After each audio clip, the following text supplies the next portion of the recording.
ने अधिकारी पर गंभीर आरोप लगाते हुए सनसनी फैला दी है। सीआईएसएफ के रीजनल ट्रेनिंग सेंटर बड़वा में पदस्थ जवान अमरदीप यादव की पत्नी स्नेहलता यादव ने आरोप लगाया, मुंबई एयरपोर्ट पर उनके पति को आला अधिकारी ने चाटा मारा था। इससे अमरदीप के कान से खून बहने लगा था।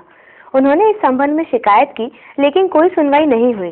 स्नेहलता यादव ने सीआईएसएफ के डिप्टी कमांडेंट एसपी खिलोरे की शिकायत की थी। उन्होंने मीडिया को थप्पड़ मारते हुए सीसीटीवी वीडियो फुटेज उपलब्ध कराए हैं।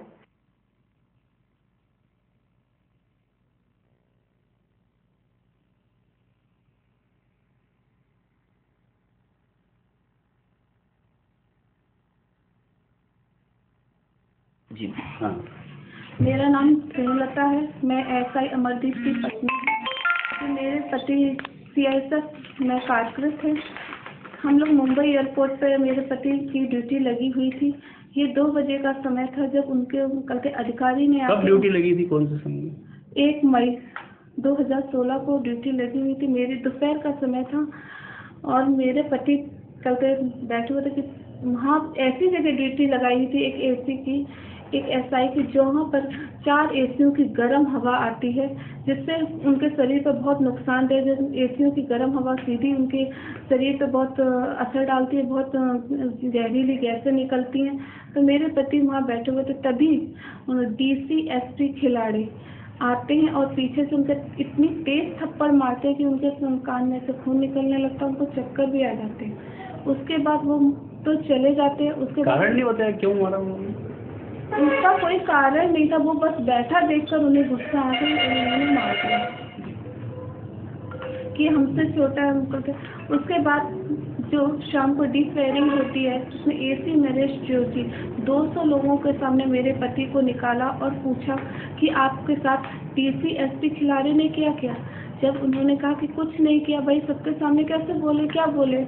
तो जब कहा कुछ नहीं किया तो बोले कि अब तुम में बहुत एल्टीट्यूड आ गया, तुम मेरे टारगेट पे, मैं तुम्हें देख लूँगा, अब तुम्हारी उल्टी गिनती शुरू हो गई है इस नौकरी से निकलने के लिए।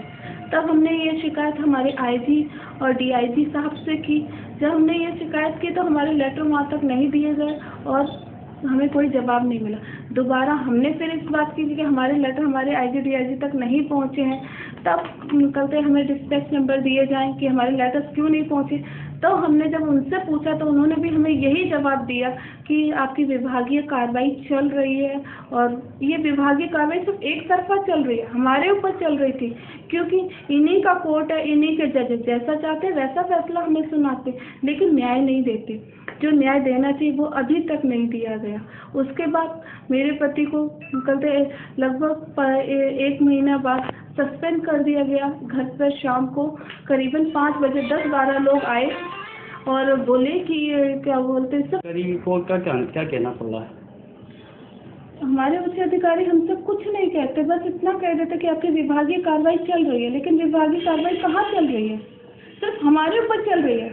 जो एसपी खिलाड़ी हैं जिन्होंने थप्पड़ मारा, एसी नरेश जोशी जिन्होंने कल 200 लोगों के सामने डिफेयरिंग में कल आरोप लगाया, टारगेट कल कहा तुम्हारी उल्टी गिनती शुरू हो गई घर जाने की, उनका कुछ भी नहीं हुआ। वो तो वहीं के वहीं तैनात है, उनकी तो प्रमोशन हो रहे हैं, उनको तो कहते हेती भेजा जा रहा है। हमारे डीसीएसपी खिलाड़ी को तो कहते यूएन के तहत विदेश हेती भेजा जा रहा है। तो वो भी आम ऐसे ही सैनिक बल थे, उनको भी कारण पता नहीं था, वो सिर्फ लेटर देकर चले गए। उसके बाद फिर 20-25 दिन बाद हमारे पास कल पोस्टिंग ऑर्डर का लेटर लेकर आया कि आपकी हमने इमीडिएटली पोस्टिंग कर दी, आप यहाँ से पोस्टिंग जाइए। उसी के बीच के दौरान मेरे पति को जबरदस्ती पागल घोषित करने की पूरी साजिश रची इन लोगों ने कि जिससे ये मामला यहीं का यहीं दब जाए, ये बात आगे ना बढ़े।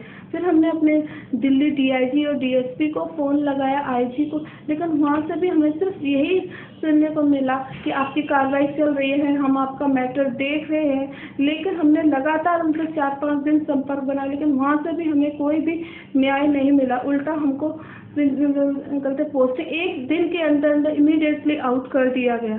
उस समय मेरा जो बेटा था उसको डेंगू हो गया था, मेरा भी मिसकैरेज हो गया। उस समय मेरी तबीयत बहुत ज़्यादा, हम लोग इस स्थिति में नहीं थे कि हम कहीं जा सकें या कुछ कह सकें।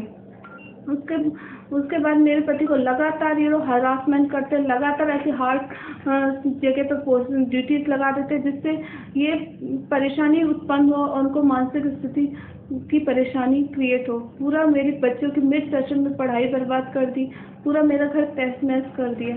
मैं अपने गृह मंत्री से अनुरोध करूंगी कि मुझे न्याय दिलाए, अन्यथा वो न्याय नहीं दिलाते तो मुझे भी मजबूरन वही करना पड़ेगा जो अभी तक 1 महीने के अंदर अंदर सीआईएसएफ के 4-5 जवानों ने किया, वो अपना सुसाइड कर लेते क्योंकि अधिकारियों ने इतना प्रेशराइज करते हैं। प्रधानमंत्री को भी आपने शिकायत की है राष्ट्रपति?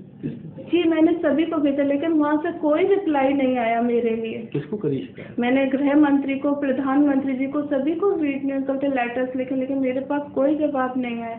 मैंने ह्यूमन राइट्स को लिखा और करते नारी करते करण को, सबको लेटर्स लिखे, मेरे पास कोई भी न्याय के लिए अभी तक मेरी किसी ने बात नहीं सुनी, मुझे न्याय नहीं मिला। यहाँ तक कि मैंने अपने सबसे बड़े अधिकारियों के लिए भी लिखा लेकिन मुझे भी न्याय नहीं मिला।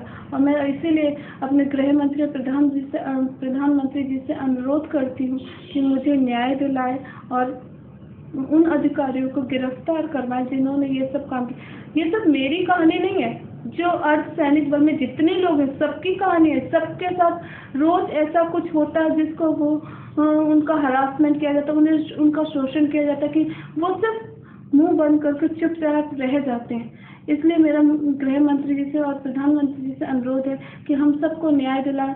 अगर हम ही लोगों को न्याय नहीं मिलेगा तो फिर आम जनता को कैसे न्याय मिल सकता है? तो अगर आपने न्याय ना दिलाया तो हमें भी मजबूरन सुसाइड ही करना पड़ेगा। सुरपाला